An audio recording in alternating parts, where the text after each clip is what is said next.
Are rising rates really that bad for growth stocks? And would a legendary economist be proud of you for owning some Bitcoin? And we answer a listener question about retiring early right before a feared financial crisis. Hello and welcome back to the Invest Smarter podcast, the show that helps results-driven people make results-driven financial decisions so you can build and preserve your wealth and spend more time doing what you love. Now, first, I just want to clarify what I mean when I say results-driven. What I mean is you are someone who has a vision, a goal, a dream, and is ready and motivated to take the fastest and most efficient route to get there. In the personal finance and investing world, the consequences of making even just one poor decision is not worth it. It can delay and derail your journey to financial independence or to whatever your goals or dreams are. So one of the purposes of this podcast is to make sure that you stay on top of the important things that are happening now that can impact your finances. I want you to know what's coming around the corner, and I want you to be aware of insights that can help keep your current financial plan in order to keep forging ahead towards your dreams. If that's you, then this podcast is for you. Let's get the results we want together. With that, I've got a few things to talk about today. And first, what I got for you is a little bit about interest rates. Have you noticed that your tech stocks and the growthier portions of your portfolio have been acting up recently? With the recent volatility on the heels of the Evergrande situation in China, but then also interest rates moving higher, I want to talk to you about why rising rates are in theory bad for tech and growth stocks, but the data shows that it's not always the case. Then we are going to talk about why investing some of your money in Bitcoin could mean that you are investing like a pro using a Nobel-winning investment philosophy. We're going to finish today's show with a listener question from Steve, who's planning on retiring early, but is starting to fear that there could be a large market correction based on some of the articles he's been reading. Before I dive in, I want to express my sincere gratitude to everyone who's been tuning in every single week. Now, every month I send out a newsletter where I compile articles that I'm reading that are super thought-provoking and very interesting that I think you'll enjoy. And this has been really the most popular part of the newsletter that I send out. And also in the newsletter, I include a market commentary as well as recent blogs and podcast episodes. I'd love for you to join the growing community. Visit dewitcm.com/subscribe or click the link in the show notes. I do take a lot of pride in it as well as this podcast, and I don't think you will be disappointed with it. All opinions expressed in the show are solely the opinions of myself or any guest on the show and do not reflect the opinions of DeWitt Capital Management. All content within the podcast is for informational purposes only and should not be relied upon for any decision making. With that said, let's get going. So let's talk about interest rates. This year, there is a definite relationship between rising rates and falling stock prices. Ben Carlson put out a great piece the other day on his blog showing the inverse relationship between yields and the QQQ, which is the 100 biggest stocks in the tech-heavy NASDAQ. Sure enough, in 2021, rising rates have equaled weakness in the QQQ. So why is this happening in theory? In theory, it's all about the cash flows. Every single financial asset's valuation is equal to the present value of its future cash flows. After all, when we buy an investment, we are expecting a return, right? So in order to come up with a present value of future cash flows, you discount the future cash flows at prevailing interest rates or some variation of that depending on the asset class and the valuation methods nuances. But the theory is the higher the discount rate, the lower the present value. And the further out in the future you have to wait for cash flows, the lower the present value. So in other words, the higher the interest rate, the lower the stock price, all else being equal. An easy way to think about this is that intuitively, since the risk-free rate of return or government bond yields are giving you a bigger return, that makes the relative attractiveness of a stock that might not even be profitable yet in the case of many growth stocks, considerably less depending on how high interest rates move. Investment managers who need to earn a return for their end clients, whether it be individuals, pensions, or endowments, what have you, they'll be incentivized to shift their asset allocations to less risky areas of the market that are offering higher nominal rates of return. And I'm using the term nominal rate of return because right now in this inflationary environment, even with rates on the 10-year taking up to around 1.6% as of the time of this recording, that's still well less than current inflation run rates. So real returns, which factor in inflation, are very much looking negative right now, which is for another discussion, but that does suggest that in order to find return in this market currently, investors in general are still kind of being pushed up the risk spectrum into stocks. So we have established that higher rates mean lower stock prices, all else being equal, as the value of future cash flows is relatively less. Another way to think about this is that growth stocks are investing now for future growth. And if they are in a rising rate period and the company needs access to capital or to borrow money to make these investments, then they will have to pay higher interest down the road, which again may erode into future profitability. And that is why during the last 10 years or so of low interest, it's been called easy money. Money's been easy to get and it's been cheap. Interest rates have been very low. Growth stocks have been able to borrow at virtually nothing and invest in their futures. Now, value stocks tend to do better than growth stocks when rates are rising. Value stocks tend to be in the midst of actually earning those future cash flows that they invested for earlier. They were once expected future cash flows, just like we were talking about with growth stocks. They are earning them now, so investors are happier to hold on to these stocks in times of rising rates. Though in theory, they still get a little haircut because their cost of capital is rising as well. And valuation models will spit out what should be a lower stock price. Doesn't always happen in practice though. And value stocks, generally speaking, won't need to access capital nearly as much to fund growth because after all, they are in the midst of earning their cash flows, positive cash flows, which they can use to continue their operations and invest in themselves. So does this theory hold up in the real world? Well, the answer is not always. Financial markets are so incredibly complex, driven by human emotions, and are subject to thousands of ever-changing and swaying expectations, variables, beliefs, and so on. So if the theory were to hold in practice, you'd expect that the correlation between the 10-year treasury yields and the QQQ price to be consistently negative, or every time yields went up, the QQQ would go down. But it's just not the case. Since 2020, the only consistent thing about the correlation was that it oscillated very regularly into both negative and positive territory. Case in point, interest rates fell from 6.5% in the early 2000s to just over 3% a few years later. And during that time, tech stocks got crushed, crashing 80%. Well, that obviously isn't holding up the theory at all. In another case, from the summer of 2016 through the winter of 2018, interest rates more than doubled from 1.4% to 3.2%. So you'd think that stocks would get crushed, but no, tech stocks rose around 60% over this time frame. And those two data points are thanks to Ben Carlson's article and the research he did. And so the point is, for instance, if during those two periods you were trading stocks based on what the theory said, you would have gotten absolutely smoked. So there's way more to this than just some simple theory.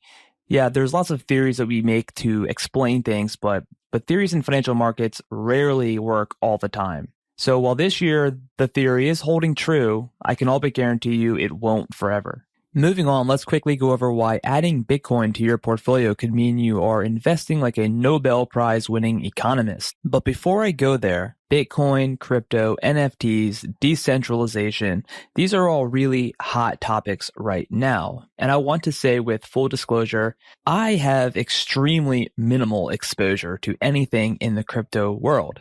In fact, I have such a minuscule amount of Bitcoin, it's not even worth mentioning. But I did decide that I would start buying Bitcoin with my new credit card, which allows me to automatically invest my reward points into Bitcoin. I started this about a month ago, so my exposure is directly tied to how much money I spend in a given month. So I am still in learning mode and feeling it out. And I think no one out there should feel pressured to buy crypto of any kind or another.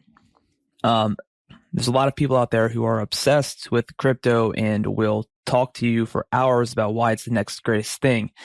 And no matter how many times we hear an exciting story or use case or country adopting it or whatever, at the end of the day, it's got limited history, questionable utility in my opinion. Supply and demand seems to be the only thing in my mind that truly carries the momentum. Of course, that's for anything that has an upward moving price, but what's driving the demand? I do not know. I'm not an expert, of course, but like how much of what's going on is pure FOMO, fear of missing out, and pure speculation versus how much is someone saying to themselves, honestly to themselves, that this is going to work out long term because I have such deep-rooted conviction? I'm not really sure. Listen to my episode with Jimmy Song or Susanna Sayez for some really interesting takes, though. I am open-minded. But in the context I'm about to talk about, I might as well be a crypto fanboy. See, the beautiful thing about building portfolios is that we don't necessarily need to believe in something for it to make sense to have some of it. And that's where this whole notion of adding Bitcoin means investing as a Nobel Prize winner comes from. So from a recent column in the Buttonwood column of The Economist, we have this piece titled, "Why is it wise to add Bitcoin to an investment portfolio?" And it gets to the heart of something that I think is really important that people, and myself included at times, forget. We all want, or at least enjoy, when our investments and portfolios are going higher. It feels good. If you are someone who checks their investment account frequently, not advised, by the way, you may get tired or frustrated with a few of your positions that seemingly hurt your overall performance constantly, and you just don't know what to do with them, and you decide to sell them. Have you ever felt like that or seen that? Well, what if those were the positions that were going to save you when times get rough? This is the power of diversification, because you could have either owned the risky, more volatile positions from the very start, and sure, you may have had really high peaks that felt really amazing. But then the downs, they'll bring you all the way back down to where the diversified portfolio that's going slow and steady is at its lows. But with a diversified portfolio, you didn't experience the huge drop. So you aren't so frazzled. You are not going to sell. You did not go through an emotional roller coaster. The investor that experienced a huge drop might be tempted to get out if he doesn't have experience and the right temperament. That's the point of legendary economist Harry Markowitz's research, which lays the foundations for modern portfolio theory, which is a theory that suggests that a rational investor should maximize returns without taking on too much risk. And diversification is the key here. His genius was in showing that you won't sacrifice your returns by reducing risk through diversification. So the sensible investor who prefers the high levels of diversification and the less volatility, because they don't want to go through an emotional roller coaster of their value and their net worth going through such highs and lows, well, this risk-averse investor would look at Bitcoin's volatility and say, hell no, look at that volatility. Plus, it's so high now, I am scared it'll just crash if I buy it now, which honestly is a reasonable reaction. It doesn't take into account, however, what Bitcoin could add to the portfolio as a whole. What if Bitcoin, which is crazy volatile, actually reduces the overall volatility of the portfolio? This is where Bitcoin so far has had success for those who have allocated some of their money into it. The article points out that the sensible investor we spoke of earlier, who holds the geographically diversified basket of stock indexes, a real estate fund, and maybe some precious metals. The problem that this person has is that real estate and stocks have traditionally had a very high correlation. When the market goes up, they go up. When the market goes down, they both go down. They move in the same direction. So what do? Well, traditionally, and what people still do and what we can do is we can buy bonds, because bonds do have a much lower correlation with stocks as well as real estate. But is there a problem there? Maybe, because bonds do reduce volatility, but they tend to reduce overall returns as well. So Bitcoin, on the other hand, has historically had a low correlation of between 0.2 to 0.3 since 2018 versus stocks. Remember, correlation of 1 would be perfectly correlated and -1 would be perfectly uncorrelated. But this is a weak correlation that adds diversification when the majority of portfolios consists of things which have correlations typically a lot closer to 1 than they are to 0.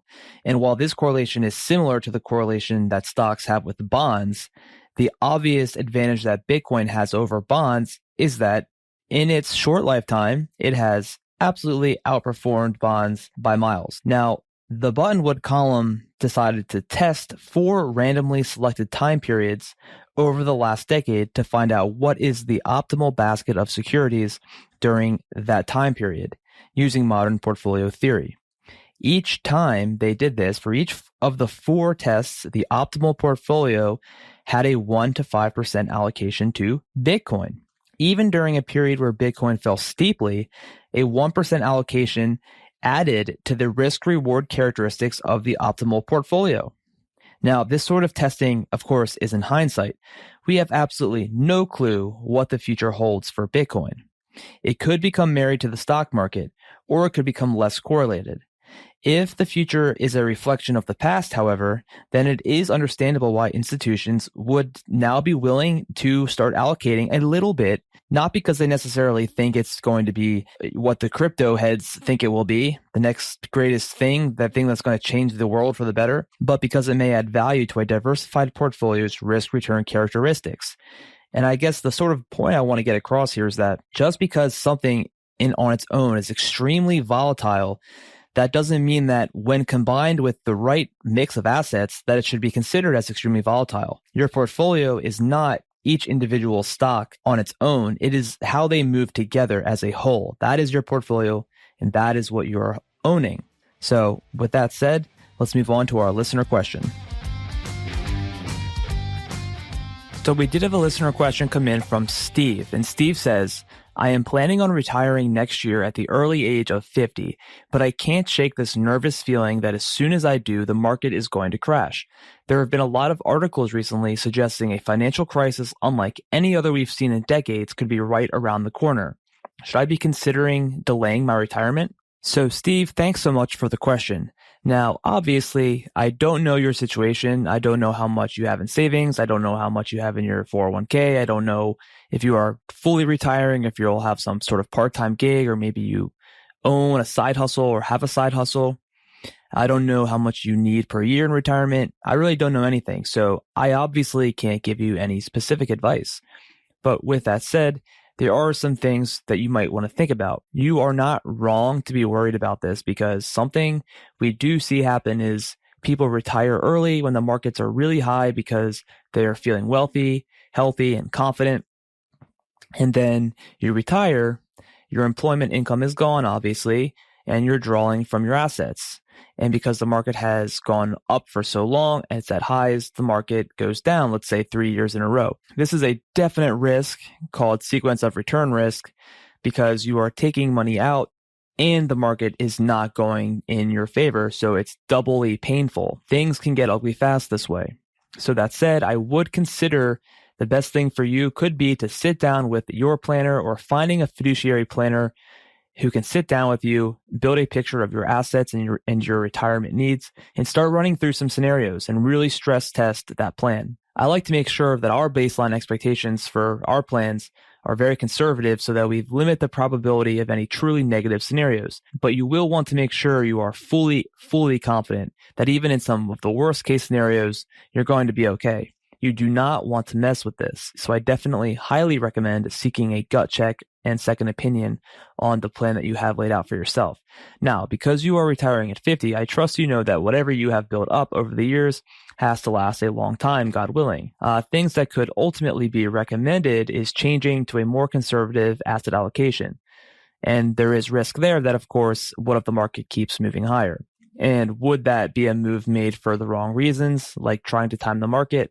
Or is it something that truly makes sense for you? So, Steve, the bottom line is that I think the best way for you to ease your nervousness about this, which again, you are rightfully nervous about this, figure out what is truly in your best interest and see a planner who earns your trust and you can work well together with to figure out what works best for you. Don't leave any of this to chance. Alrighty, that's it for today's show. Thank you so much for tuning in. Please keep investing smarter. Email us at investsmarterpod@gmail.com or respond to the newsletter with any questions or comments. See ya.